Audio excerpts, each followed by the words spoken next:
The knock came at exactly 12:25 p.m. 3 sharp raps. Official. Final. William Eugene Cook, Jr. was sitting in his living room on West Washington Street when he heard it. Through the window he could see them. 3 unmarked police vehicles parked with mathematical precision. Detectives emerging. Body language purposeful. This wasn't a routine follow-up question. This wasn't another cold case detective asking the same old questions he'd answered 100 times before. This was different. Cook was 68 years old now. Gray hair, slower movements. But his mind was sharp enough to understand what was happening. For 36 years, police had come to his door. For 36 years, they'd asked about Garnet Elizabeth Griffith. For 36 years, he'd denied everything, and they'd left without handcuffs. Today, he knew, would not be like those other days. Detective Corporal Will Noel stood on the porch, an arrest warrant in his jacket. Behind him, Sergeant Castor Redondo and backup officers waited in formation. 2 covering the back door, 2 by the vehicles. All of them prepared for the arrest that would close Annapolis's longest-running cold case. Cook stood up slowly. His hands trembled. Age, fear, or the weight of 36 years of secrets finally crashing down. He walked to the door, paused with his hand on the knob, and in that brief moment, 3.5 decades of lies hung in the air. He opened the door. Noel looked into Cook's eyes and saw it instantly. Not surprise, not confusion, not righteous anger, just resignation. The look of a man who'd been waiting for this knock since he was a teenager. He knew why we were there, Noel would later tell reporters. He didn't ask what we wanted. He just knew. William Eugene Cook, Jr. You're under arrest for the murder of Garnet Elizabeth Griffith. The handcuffs clicked. Miranda rights were read. And the teenager who had killed his neighbor in 1989, who had shot her, beaten her, raped her, staged her death as an accident, was finally, at age 68, going to jail. But this story doesn't start with justice served. It starts with justice denied. It starts on a Wednesday morning in January 1989, when a federal librarian didn't show up for work, and a concerned friend discovered a crime scene so brutal that investigators would remember it for the rest of their careers. Hit that subscribe button right now. This case was solved 6 days ago. The arrest you just witnessed? It happened less than a week ago. This is breaking true crime news, and the trial is still pending. Drop a comment. Where are you watching from? Let's honor Garnet Griffith's memory by making sure her story reaches as many people as possible. Now let's go back 36 years, to the morning everything changed. I have this words. Patricia Morrison checked her watch for the 3rd time. 8:30 a.m. Garnet Griffith's desk was empty. This wasn't normal. In 5 years, Garnet had never been late without calling, never missed work without explanation. She was the kind of employee supervisors dreamed about, punctual, meticulous, reliable. A federal librarian who treated her job with the seriousness it deserved. By 9 a.m., Patricia's concern had escalated to worry. She called Garnet's home. The phone rang, and rang, and rang. No answer. This was 1989, before cell phones, before text messages, before instant communication. If Garnet wasn't answering her landline, there was no other way to reach her. Patricia made a decision. She called a friend who lived in Annapolis, gave them Garnet's address on Kensington Way, and asked them to check on her. That friend would discover something that would haunt Annapolis for 36 years. I would say the house looked peaceful from the outside. Modest single-story ranch, beige siding, small yard. Garnet's car in the driveway. The friend knocked. Garnet? It's me. Patricia's worried. Are you okay? No answer. Another knock. Louder. Garnet? Silence. The friend tried the doorknob. It turned. Unlocked. This detail would later become crucial. No forced entry. No broken windows. No damaged locks. If someone had entered this house to harm Garnet, she had either left her door unlocked, unlikely for a woman living alone, or she had let her killer inside. The friend pushed the door open. Garnet? The interior was neat, orderly. Books on shelves, classical music records stacked neatly. A coffee cup from yesterday, now cold on the kitchen table. Then the friend looked toward the staircase. At the bottom lay Garnet Elizabeth Griffith, motionless. Blood pooled dark beneath her head. A wooden table at an odd angle nearby, as if she'd struck it during a fall. The friend's scream brought neighbors running. Someone called 911. Within 8 minutes, Annapolis Police were on scene. The initial assessment: tragic accident. A fall down the stairs. Hit her head on furniture. It happens sometimes. But Detective Marcus Thompson, 15-year veteran, dozens of death investigations, wasn't convinced. Something's wrong. Thompson said to his partner, Detective Lisa Chen, "Look at the blood pattern. Look at that table. This doesn't look like a fall." Loving Zerovly. Dr. Emmanuel Luxina, the medical examiner, arrived and knelt beside Garnet's body. He examined the visible injuries, checked for lividity, carefully moved her head. His expression changed. "Detective Thompson," he said quietly, "this isn't a fall." Thompson stepped closer. "What did you find?" Dr. Luxina parted Garnet's hair at the base of her skull. "Gunshot wound. Entry here, close range. Execution style." The scene transformed instantly. Not an accident. Murder. Someone had shot Garnet in the back of the head and staged it to look like she'd fallen down the stairs. Dr. Luxina continued his examination, each finding worse than the last. Multiple gunshot wounds, at least 2, possibly 3, fired from less than 2 feet away. Blunt force trauma beyond the bullets. Her face beaten, left cheekbone fractured. Signs of repeated strikes, evidence of sexual assault. "This is one of the most brutal homicides I've seen," Dr. Luxina told Thompson. "The killer shot her, beat her, sexually assaulted her, then tried to make it look like an accident." Thompson's jaw clenched. In 15 years, he'd seen terrible things.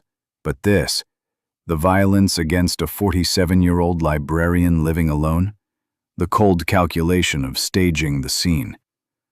This was different. "Let's find who did this," Thompson said, "and make sure they never walk free again." This was a different crime scene. Technicians documented everything. Photographs from every angle. Fingerprints lifted. Biological evidence collected. Blood, skin cells, material from the sexual assault. In 1989, DNA analysis was new, expensive, rarely used. But the technicians preserved everything carefully. "Even if we can't analyze this now," the lead technician said, "maybe in 5 years, 10 years, technology will catch up." He had no idea it would take 35 years. But his careful work would ultimately solve the case. Detective Chen walked through the house checking entry points. Front door, no damage. Lock intact. Door frame, perfect. Back door, locked from inside. Every window, closed and locked. Garage, secured. No forced entry, Chen reported. Whoever came in either found an unlocked door or Garnet let them in. This changed everything. The killer was someone Garnet knew, or someone who had a legitimate reason to be at her door, he said. Thompson and Chen began knocking on doors throughout Kensington Way. Annapolis, in 1989, was a city of 33,000 people. Neighborhoods like this were quiet, residential, where people knew their neighbors by sight, even if they didn't socialize. Garnet, they learned, was reserved, private. She'd wave hello, said Mrs. Eleanor Henderson 3 houses down. But we never had long conversations. She kept to herself. Mr. Robert Patterson across the street confirmed. Quiet woman. Left for work at 7 a.m. every morning, home by 6 p.m. Very routine. Did anyone see or hear anything unusual on January 11th? Most neighbors had been at work or hadn't noticed anything. But Mrs. Henderson remembered something from the previous week. There's a teenager who does yard work around here, she said. I've seen him at several houses, including Garnet's. Cutting grass, raking leaves, that sort of thing. Do you know his name? Thompson asked, instincts alert. No, but he lives on West Washington Street. I've seen him walking from that direction. Patterson confirmed it. Yeah, there's a kid, maybe 17, 18 years old. He's cut my grass before. Lives on West Washington with his family. He's done work for Garnet. Thompson wrote in his notebook, William Cook, Jr., West Washington Street. A teenager who had access to Garnet's property, who had been to her house multiple times, who knew her routine, who Garnet would have recognized and potentially let inside without hesitation. We need to talk to this kid, Thompson said, less than a mile from the crime scene. Close enough to walk in 10 minutes. Thompson and Chen knocked on the door. Mrs. Cook answered, middle-aged, concerned but not panicked when she saw police badges. Willie. Yes, he's home. Is something wrong? We'd like to ask him some questions about a case we're investigating.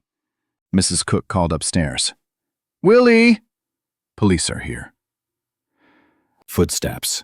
Then William Cook, Jr. appeared. 17 years old, maybe 5 feet 10 inches, average build, dark hair, wearing jeans and a t-shirt. His expression, neutral, calm. Too calm, Thompson thought immediately. Most teenagers show nervousness when police appear. Cook showed none. Hi, Cook said, looking directly at the detectives. What can I help you with? We're investigating the death of Garnet Griffith, Thompson said, watching Cook's face. We understand you did yard work for her. Yeah, I cut her grass sometimes. Is she okay? She's dead. Cook's reaction, surprise, concern, felt performed, rehearsed, like he'd been practicing this moment. Oh my God, that's terrible. What happened? We're investigating. Would you come to the station to answer questions? You're not under arrest. We're talking to everyone who knew her. Sure, of course. I want to help. Too eager, Thompson thought.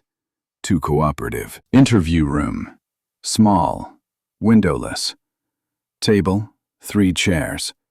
Recording device. Thompson read Miranda rights even though Cook wasn't under arrest. Cook waived his right to an attorney. I have nothing to hide. Tell me about your relationship with Garnet Griffith. There wasn't a relationship. I cut her grass, that's all. She hired me maybe 6 months ago. I'd come by every couple of weeks in summer, rake leaves in fall. How much did she pay you? $20 usually, sometimes $25 for extra work.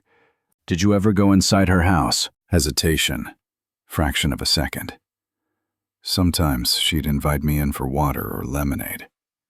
In summer when it was hot, but I never stayed long. When was the last time you saw her? I don't know exactly. Couple weeks ago maybe. I haven't been cutting grass much in January. Did you see her yesterday? January 10th. No. This morning? January 11th. No. Where were you this morning between 7 a.m. and 11 a.m.? Home. I slept in. No school today. Woke up around 9:30 or 10. My mom can confirm. And the interview continued 2 hours. Thompson asked the same questions multiple ways, looking for contradictions. Cook's story stayed consistent, but his body language bothered both detectives.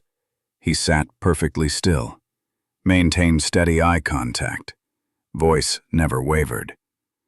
He didn't fidget, didn't shift, didn't display nervous tells that innocent people showed when questioned about murder. Performance of innocence, Thompson thought.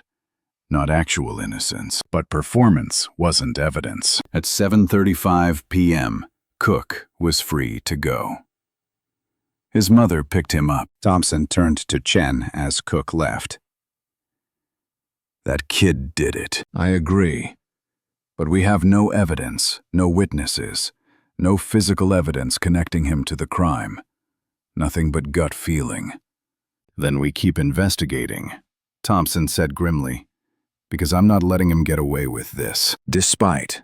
Over the following weeks, Annapolis Police pursued every angle. Garnet's co-workers. At the Federal Home Loan Bank Board, everyone described Garnet the same way. Quiet, thorough, kept to herself. Exemplary employee, her supervisor said. Never any problems. She ate lunch alone with books. Didn't socialize much outside work. Garnet's family. 2 siblings, brother in Baltimore, sister in Pennsylvania. Both devastated. Neither could think of anyone who'd want to hurt Garnet. She'd never mentioned threats, never reported conflicts. Financial records. No unusual withdrawals, no large debts. No gambling, drugs, or activities that might make her a target. Romantic relationships. Neighbors never saw anyone visiting regularly. No boyfriend, no ex-husband. No complicated relationships. Every avenue led to the same conclusion. Garnet was a quiet woman with no known enemies and no apparent motive for murder, except the sexual assault. That suggested opportunistic motive, someone who saw a woman living alone and attacked her. William Cook Jr. had access. He knew when she'd be alone. He'd been inside before, and his interview raised red flags. But they couldn't arrest him on a hunch. Promitus. The biological evidence was cataloged and stored. DNA analysis in 1989 was exotic, expensive, rarely used by local police. Some samples went to Maryland State Police Crime Lab. Results came back limited, blood type, basic markers. Nothing definitive. Save everything, Thompson instructed the evidence tech. Every sample, every swab. Technology's advancing fast. Maybe in 5 years, 10 years, we can use this to identify the killer. The evidence was sealed properly, logged meticulously, stored in climate control. Chain of custody documentation initiated. This preservation, by investigators who wouldn't live to see the case solved, would crack it 36 years later. 1. By March, the active investigation slowed. Every lead pursued, every witness interviewed. Physical evidence processed with 1989 technology. Cook remained prime suspect, but no evidence to support arrest. He'd been questioned multiple times with parent or attorney present. Story never changed. He cut her grass, hadn't seen her in weeks, didn't know anything. The case moved from active to cold status. File remained open, reviewed periodically, waiting for new information. Thompson's final notes. Prime suspect, William Eugene Cook Jr., 17, 145 West Washington Street. Had access to victim's home, knew routine, displayed deceptive behavior. No physical evidence currently available.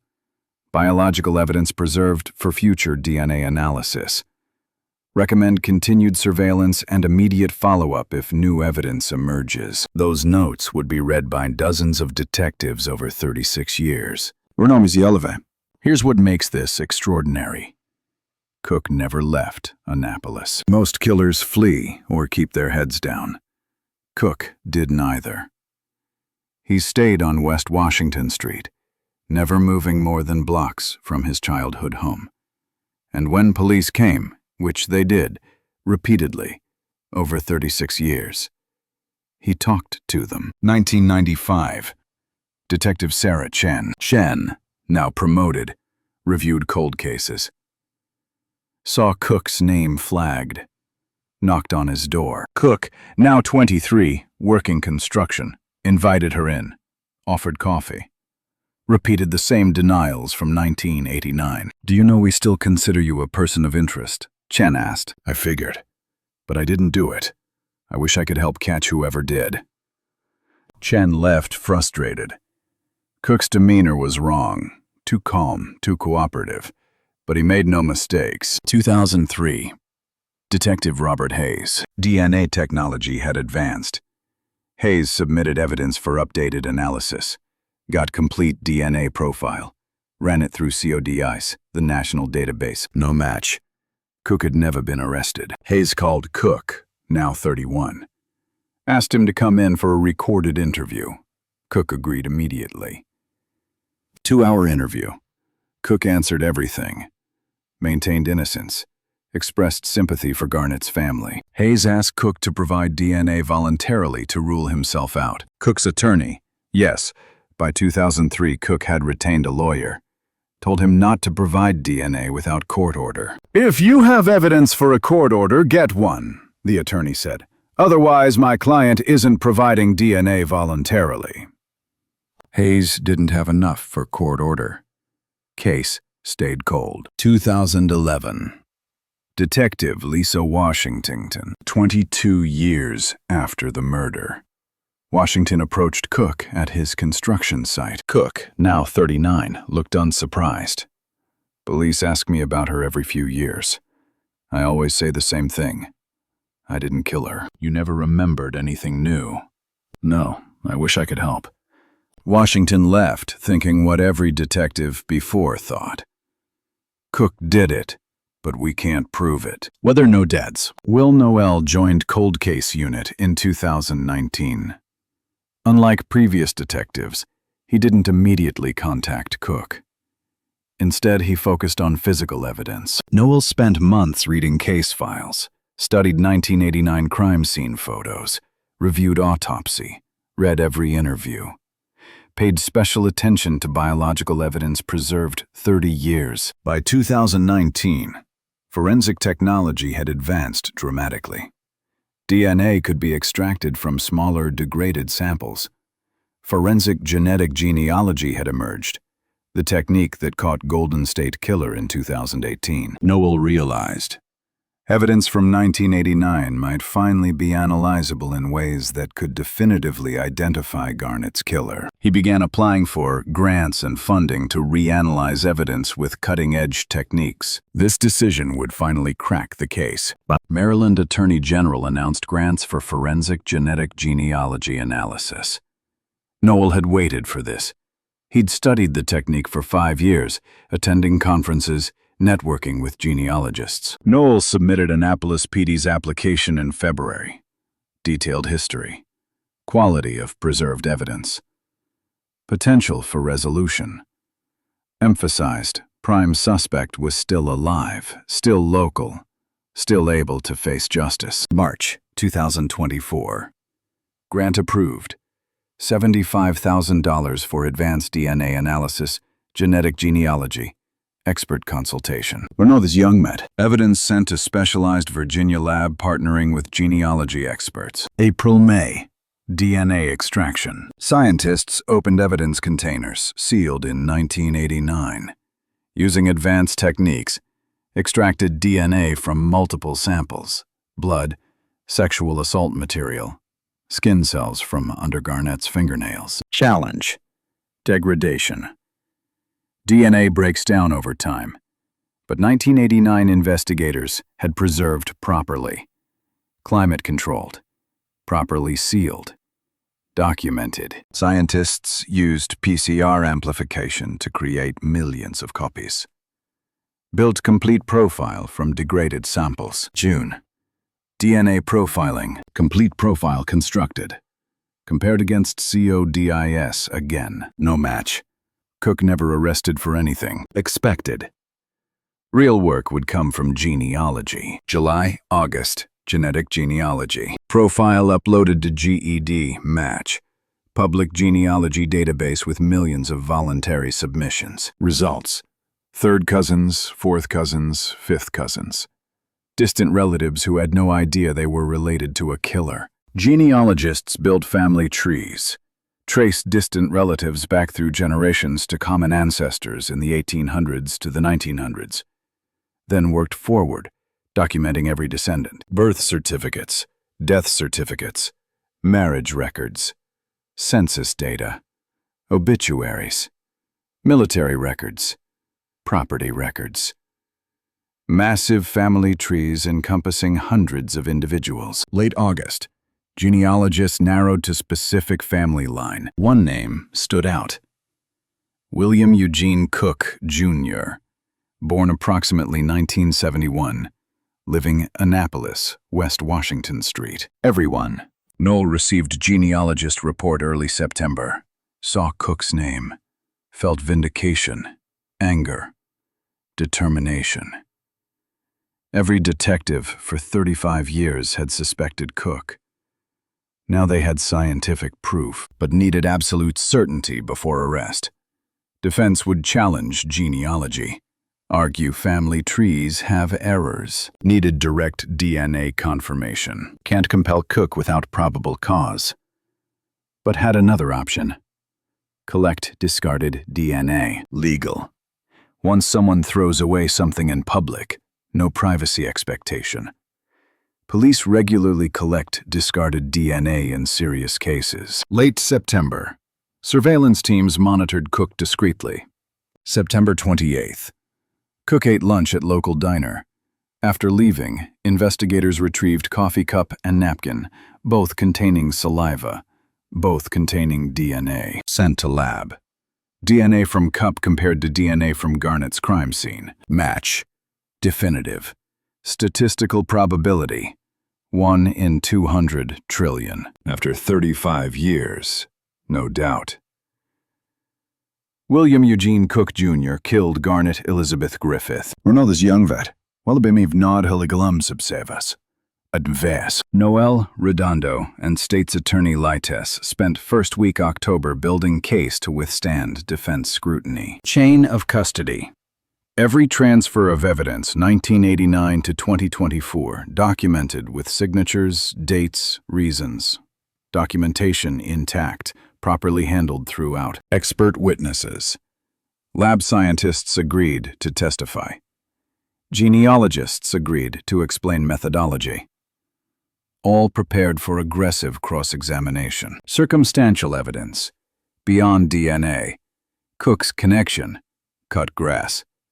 Proximity. Lived less than 1 mile away. Suspicious 1989 interview. 35 years of denials. Victim impact. Contacted Garnet's family, surviving siblings, nieces, nephews. After 35 years, finally answers. October 7th. Latest met judge to request arrest warrant. 3-hour meeting.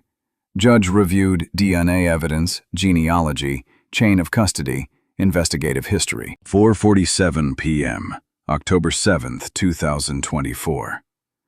Judge signed warrant. Charges: first-degree murder, second-degree murder, first-degree rape, second-degree rape, assault with intent to murder. Arrest scheduled, October 9th, 2025, 12:25 p.m. Annapolis Police Headquarters, conference room. Detective Corporal Will Noel stood before 6 officers, a detailed map of West Washington Street spread on the table. This is the culmination of 36 years of investigation.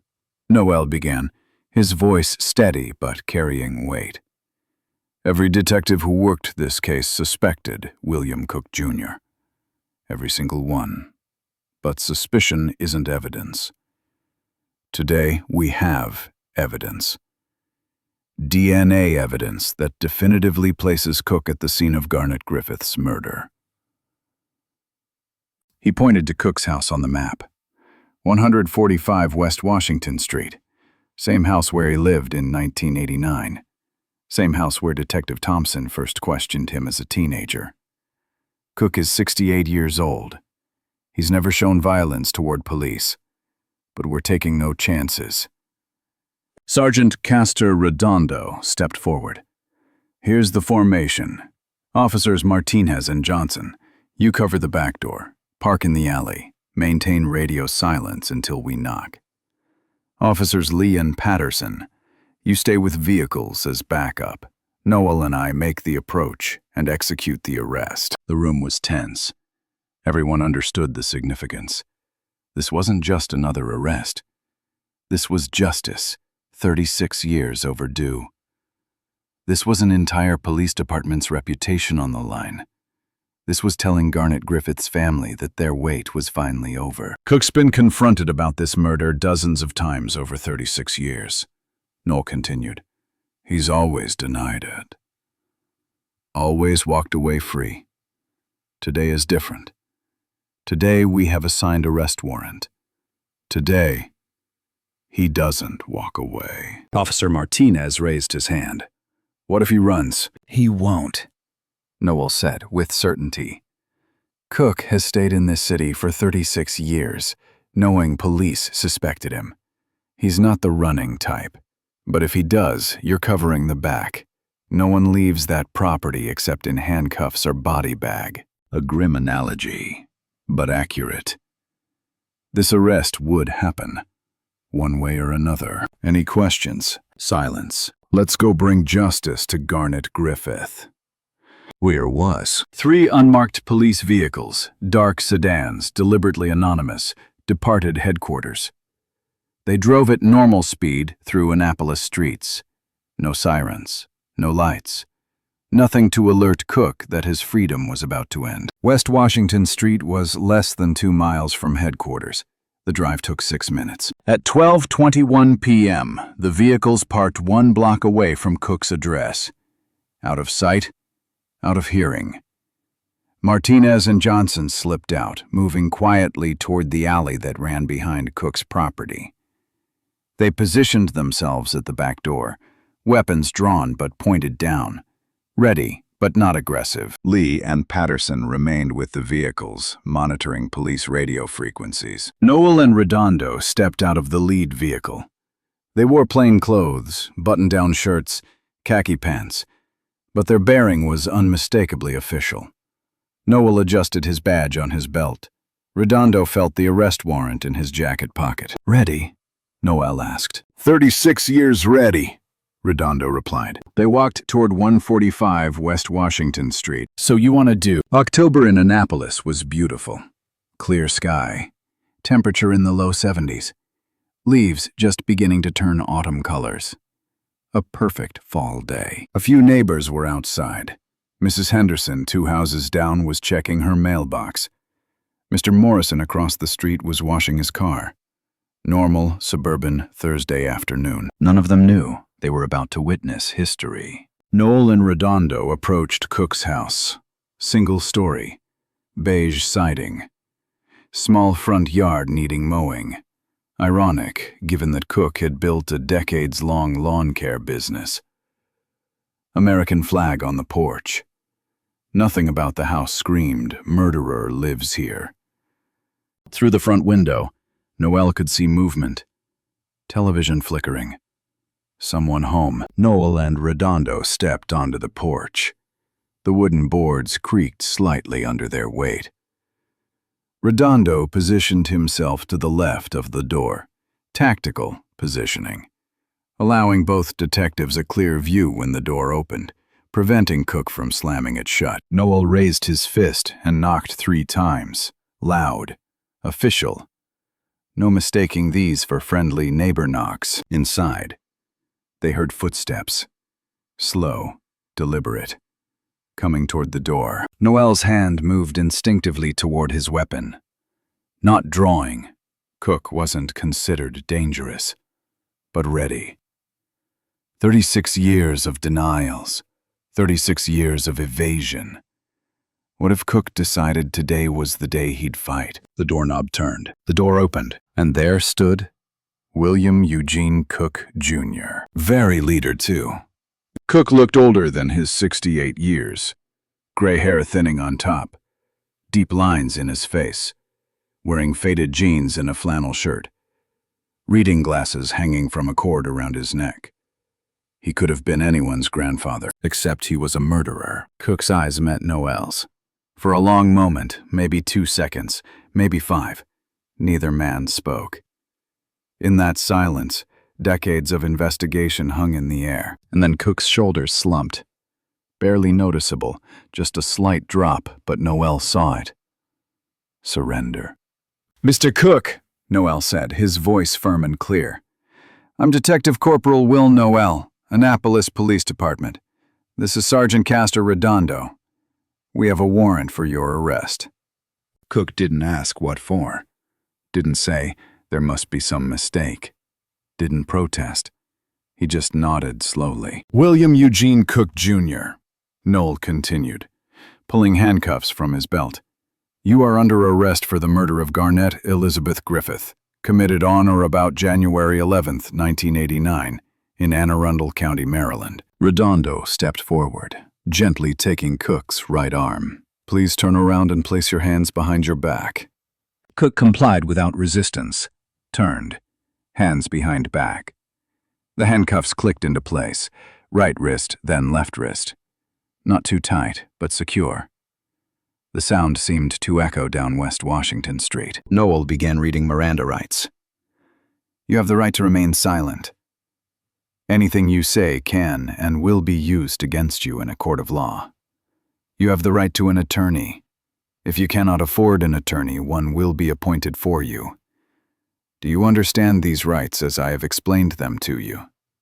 Unquote. "You have the right to remain—" "Yes." Cook's voice was quiet, hoarse. His first words since opening the door. "Do you wish to speak with us at this time? I want a lawyer." And that was it.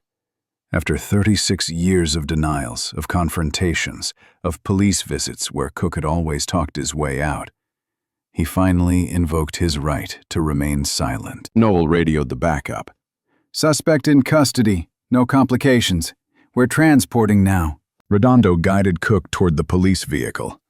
Cook's hands, cuffed behind his back, trembled slightly. Age? Fear? Realization that his freedom had just ended forever? Neighbors who'd been outside stopped what they were doing. Stared. Mrs. Henderson dropped her mail. Mr. Morrison turned off his hose, water pooling at his feet, watching in disbelief. "Willie?" Morrison called out. "What's going on?" Cook didn't respond. Couldn't respond. He was placed in the back of the police vehicle, seatbelt secured by Redondo. The door closed with a solid thunk. Even place a ring. The drive from West Washington Street to Anne Arundel County Detention Center took 11 minutes. Cook sat in the back, hands cuffed behind him, staring out the window at the city where he'd lived his entire life. Past the high school he'd attended.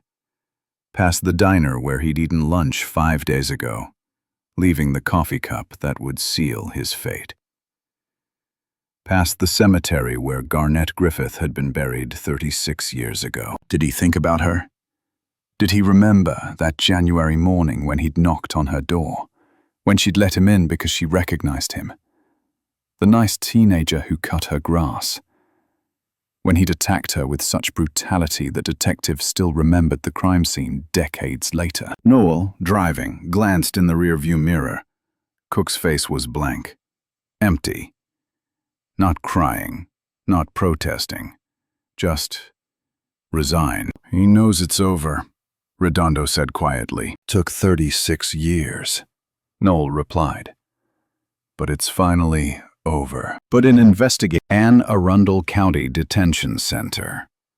A modern facility opened in 2017, replacing the old jail that had been there since the 1980s. Ironically, if Cook had been arrested in 1989, he would have been booked into a completely different building. Instead, he was being booked into a jail that didn't exist when he committed his crime. The booking process was methodical, bureaucratic, almost anticlimactic after the drama of the arrest. 12:45 p.m. Initial processing. Cook was led from the police vehicle into the secure intake area. Handcuffs removed. Personal belongings inventoried, wallet containing $43 in cash, Maryland driver's license, 2 credit cards, a grocery store receipt, keys to his house and truck, reading glasses, cell phone, everything placed in a labeled bag, everything logged, everything that would be returned to him when, if he was ever released. 12:52 p.m. Fingerprinting. Digital fingerprint scanner. Right hand first. Thumb, index, middle, ring, pinky. Then left hand. Then both thumbs together. The scanner captured the unique patterns that no other human shared. These fingerprints were uploaded to state and federal databases, checked against unsolved crimes. If Cook had committed other murders, other assaults, other crimes where he'd left fingerprints, the database might find matches. No matches came back. Garnet appeared to be his only victim.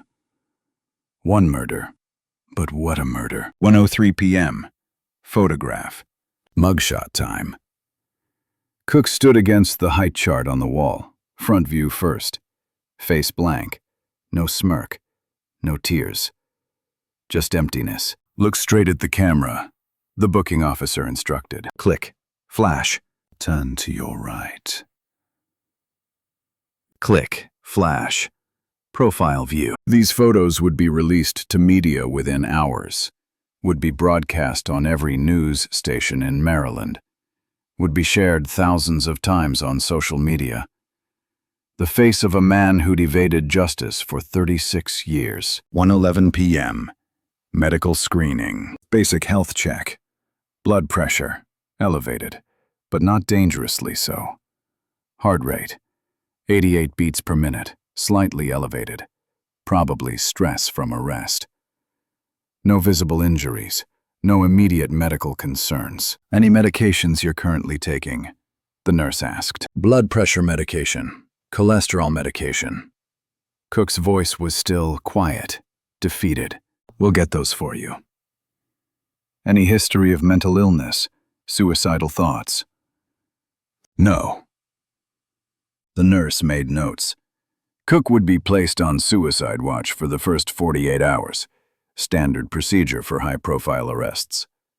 A cell with cameras. Checks every 15 minutes. No sheets or items that could be used for self-harm. 1:24 p.m. Formal charges read. Booking officer read the charges officially. William Eugene Cook, Jr., you are charged with first-degree murder in violation of Maryland Criminal Law Article 2-201.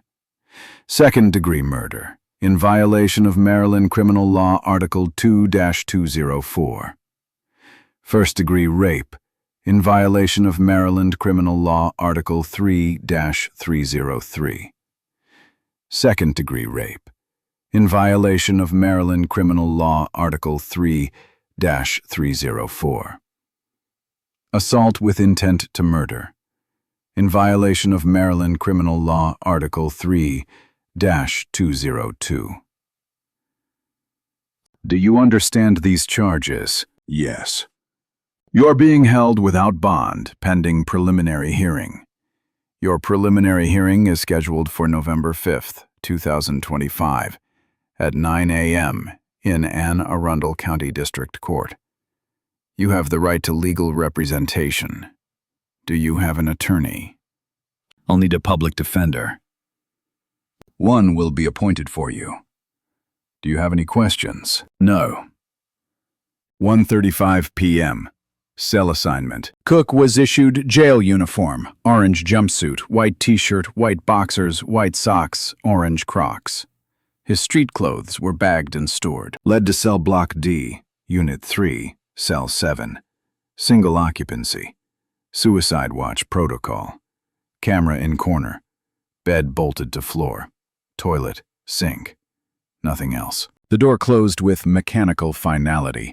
Electronic lock engaged. William Eugene Cook Jr.'s freedom had officially ended. Annapolis Police Headquarters. Press conference room packed with reporters, every local news station, several Baltimore stations. AP reporter, Baltimore Sun, Capital Gazette. Cameras everywhere. Chief Ed Jackson stepped to the podium. Behind him, enlarged photos. Garnet Griffith from 1987, smiling. The crime scene from 1989, redacted. Cook's mugshot from 2 hours ago. Jackson's voice was steady, but those who knew him could hear emotion underneath. He'd been with Annapolis Police 30 years. He'd seen Garnet's file pass from detective to detective, year after year, unsolved. Good afternoon. At approximately 12:25 p.m. today, Annapolis Police arrested William Eugene Cook, Jr., age 68, in connection with the murder of Garnet Elizabeth Griffith, which occurred on January 11, 1989. Cameras flashed. Reporters typed furiously. In 1989, a little after 10 a.m., our victim was met by a young man that we have now identified as William Eugene Cook, Jr. He entered the victim's home, and he shot her in the head. The victim was pronounced dead at the scene.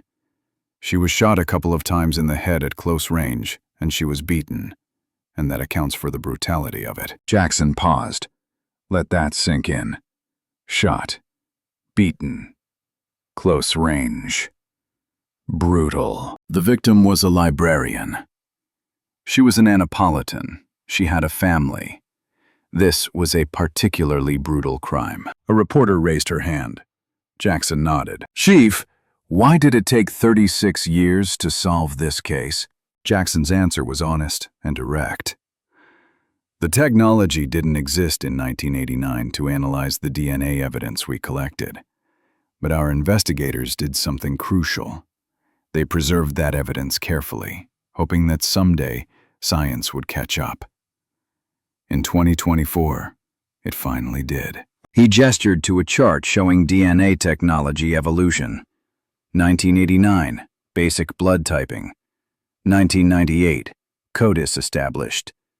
2003, advanced profiling. 2018, forensic genetic genealogy emerges.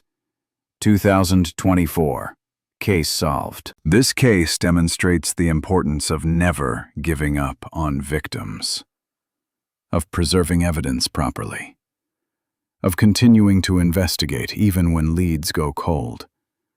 Detective Corporal Will Noel and Sergeant Casta Redondo, along with our entire cold case unit, worked tirelessly to bring this case to resolution. Another reporter.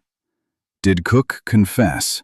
He invoked his right to counsel and made no statements. What was the key break in the case? Forensic genetic genealogy.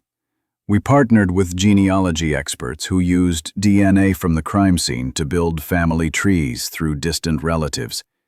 This technique ultimately identified Cook as our suspect. We then obtained his DNA from a discarded item, confirmed the match, and made the arrest. How strong is your evidence? The DNA evidence is definitive. The statistical probability of the DNA belonging to someone other than Cook is 1 in 200 trillion. Combined with circumstantial evidence, Cook's access to the victim's home, his suspicious behavior in initial interviews, and his 36 years of denials, we are confident in this prosecution. What about Garnet's family? Have they been notified? Jackson's expression softened. Yes. We spoke with her family before making the arrest. I want to read a brief statement they provided. He pulled out a piece of paper, cleared his throat. For 36 years, we have waited for this day. We knew police suspected someone, but without evidence, we could only hope and pray. Today, that hope has been fulfilled. We are grateful to everyone who never gave up on Garnet. We are grateful to the detectives who worked this case across multiple decades. We are grateful to the scientists and genealogists who provided the breakthrough.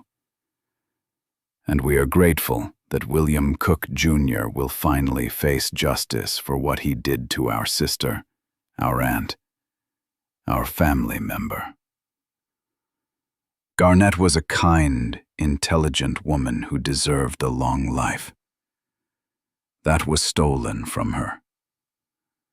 But her memory has never been stolen.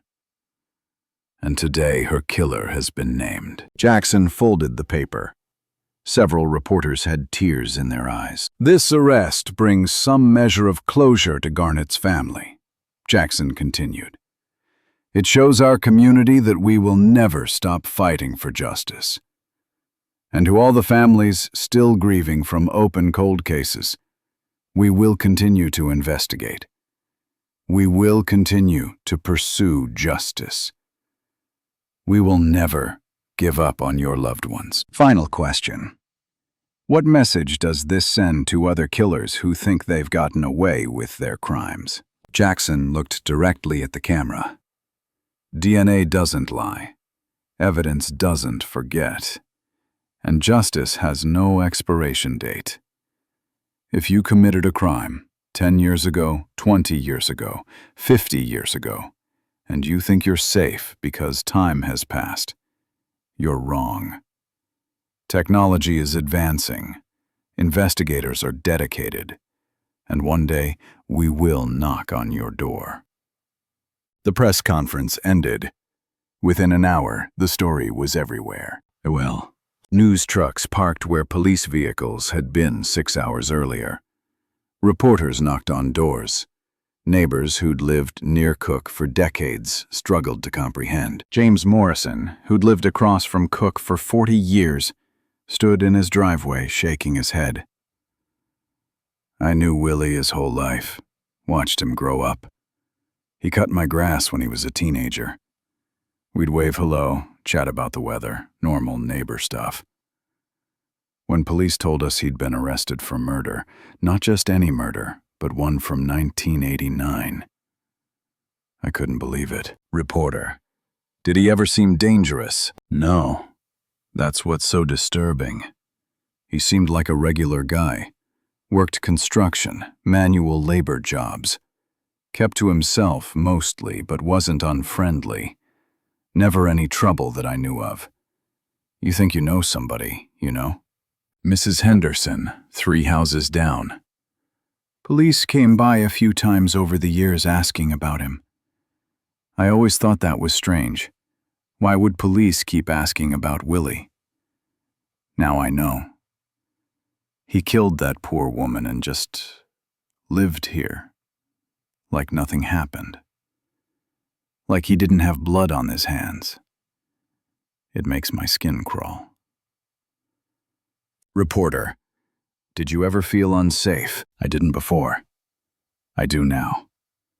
Knowing that a murderer was living 3 houses away for 36 years. Knowing he killed someone and then just went about his life. What if he'd done it again? What if one of us had been next? Which is Margaret Chen had worked with Garnet from 1984 until her death in 1989. Now retired, living in Virginia, she spoke with reporters by phone. Garnet was one of the most capable people I ever worked with. She had this incredible ability to find information that seemed impossible to locate. Government records, financial data, historical documents. She could track down anything. And she was patient. If you needed something explained, she'd explain it 3 times if necessary, never making you feel stupid. She was quiet, yes. Reserved. But that wasn't unfriendliness, that was just her personality. She valued her independence, her privacy. She worked hard, went home, lived her life. She didn't deserve what happened to her. When I heard she'd been murdered, I was devastated. When I heard it was someone she knew, someone she'd trusted enough to let into her home, I was furious. And when years passed with no arrest, I lost hope. I thought whoever killed her had gotten away with it. Today, I cried when I heard the news. After 36 years, Garnet finally has justice. Rulon is young, though. Within hours of the press conference, social media was flooded with reactions. Annapolis local. My mom knew Garnet Griffith. Said she was the nicest woman. Can't believe it took 36 years, but at least they finally got him. MD, true crime. William Cook Jr. stayed in the same city where he murdered someone for 36 years. talked to police multiple times, and just lived his life. That's psychopath behavior. DNA justice. This is why DNA preservation is so important. Evidence from 1989 solved a case in 2025. Technology catches up. Killers can't hide forever. Garnet Justice, created by family member. Thank you to everyone who never forgot Garnet. Thank you to the detectives who worked this case. Thank you to the scientists who provided the breakthrough. Today, we finally have answers. Justice for Garnet. And like that, Garnet's case wasn't isolated. Maryland was experiencing a cold case revolution. September 4th, 2025. Howard County solved 1,971 case, 54 years old. September 26th, 2025. Baltimore County identified suspect in 1981 murder, 44 years old. October 7th, 2025. Arford County charged suspect in 2007 case, 18 years old. October 9th, 2025.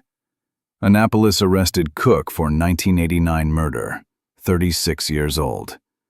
4 major cold case arrests in 5 weeks, all using advanced DNA technology, all demonstrating Maryland's commitment to justice. The universally Donald Schleiss, Garnet's nephew, spoke with reporters outside Anne Arundel County Courthouse. He was 52 years old now. He'd been 16 when his aunt was murdered. I remember the day we got the call, Donald said, voice thick with emotion. January 11th, 1989. I was in high school. My mom answered the phone and just collapsed, started screaming. My Aunt Garnet was dead, murdered. For 36 years, we've lived with this. We knew police suspected someone. They told us there was a prime suspect, someone who'd been questioned multiple times. But without evidence, they couldn't make an arrest. Do you know what that's like? Knowing who probably killed your family member but having no justice. No closure. Just waiting, hoping, praying that someday, somehow, there would be a breakthrough. My mom died in 2015. She never got to see this day, never got to see Cook arrested. That breaks my heart. But my aunt, Garnet's sister, is 78 now. She got the call this morning before the arrest. Detectives came to her house, told her they finally had enough evidence. She cried for an hour. 36 years of tears. Reporter, what do you want people to know about Garnet? That she wasn't just a cold case number. She was a real person. She was smart, graduated from University of Minnesota with an art degree, worked as a federal librarian. She was kind, quiet, yes, but thoughtful and caring. She loved horses. She loved books. She loved classical music. She had plans. She'd just bought her house, was settling into her life, and someone stole all of that from her. She was 47 when she died. If she'd lived, she'd be 83 now. She might have grandchildren. She might be retired, traveling, enjoying life. Instead, she's been in a grave for 36 years, while her killer lived free. But today, that changes. Today, William Cook Jr. is in jail, where he belongs. Today, Garnet's name is in the news not as unsolved murder victim, but as someone who finally got justice. And that matters. Hiest of you. When I was younger, hundred believed knowledge alone could save us. A defense. Anne Arundel County District Court, 9 a.m. Courtroom packed. Garnet's family in front row. Media in designated section. Public gallery full. Cook entered in orange jumpsuit, shackled, flanked by 2 deputies. He looked smaller than he had at arrest. 28 days in jail had aged him. His public defender, Rebecca Martinez, sat beside him. Judge Patricia O'Connor, presiding. This is the preliminary hearing for the State of Maryland versus William Eugene Cook, Jr., case number 2025-CR-8472. Mr. Cook, you are charged with first-degree murder, second-degree murder, first-degree rape, second-degree rape, and assault with intent to murder. Do you understand these charges? Yes, Your Honor. Cook's voice barely audible. How do you plead? Not guilty, Your Honor. State's Attorney Ann Colt Lites presented evidence for probable cause. DNA evidence. Dr. Sarah Kim, forensic scientist, testified that DNA from crime scene matched Cook's DNA with probability of 1 in 200 trillion. Genealogy evidence. Professional genealogist explained how family trees built through distant relatives identified Cook. Chain of custody. Documents showed evidence properly preserved for 36 years. Circumstantial evidence. Cook had access to victim's home. Suspicious 1989 interview. 36 years of denials. Defense Attorney Martinez challenged. Your Honor, my client's DNA being present doesn't prove he committed murder. He did yard work for Miss Griffith. His DNA could have been in her home for innocent reasons. Latest responded. The DNA wasn't just present, Your Honor. It was found in contexts consistent with violent sexual assault. Under the victim's fingernails where she fought back. On her body in locations inconsistent with lawn care services. This DNA places Mr. Cook at the crime, not just in the home. Judge O'Connor reviewed evidence for 2 hours. This court finds probable cause exists to believe that William Eugene Cook, Jr. committed the crimes charged. Mr. Cook will be bound over for trial. Given the severity of charges and that defendant is charged with first-degree murder, bail is denied. Mr. Cook will remain in custody pending trial. Gavel down.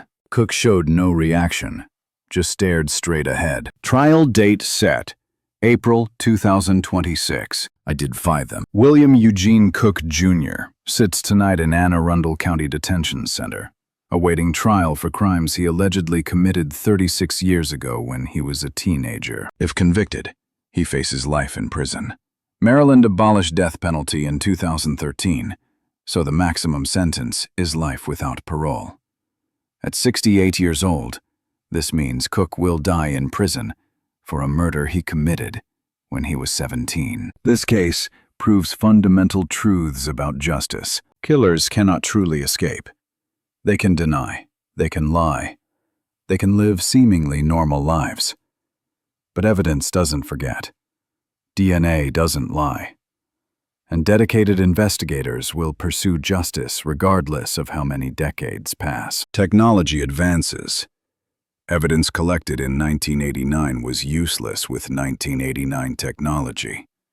But preserved properly, it solved the case in 2024.